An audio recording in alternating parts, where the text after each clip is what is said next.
जे ढेर बहकाओगी।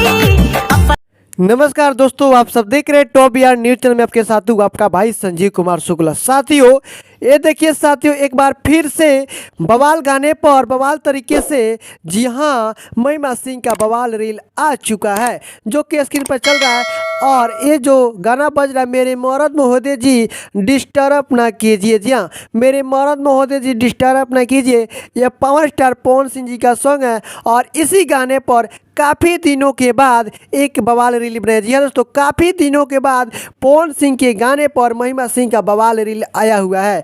तो साथियों, महिमा सिंह ने फिर से पवन सिंह के गाने पर जो बवाल रील बनाई है, इसे देखकर आप सभी को क्या समझ में आ रहा है, इसका जवाब आप लोग कमेंट बॉक्स में लिखकर जरूर देगा। और साथियों, मैं आप सभी को बता दूं, ट्रेंडिंग स्टार खेसारी लाल यादव जी के एक सुपर डुपर हिट सॉन्ग ले ले आई कोको कोला, इस सॉन्ग को भी रिलीज कर दिया गया है गणनायक फिल्म्स के यूट्यूब चैनल के माध्यम से। हाँ, लगभग 3 घंटा हो चुका है। अगर अभी तक आप लोग इस गाने को नहीं सुने हैं तो जरूर एक बार जाकर गणनायक फिल्म्स के यूट्यूब चैनल पर सुनिए, बहुत ही बढ़िया गाना है जी दोस्तों। और फुल वीडियो सॉन्ग आया है, वो भी फुल वीडियो सॉन्ग। तो दोस्तों, आज की इस वीडियो में इतना ही। फिर से मिलते हैं एक नए वीडियो के साथ, तब तक के लिए टेक केयर, बाय बाय।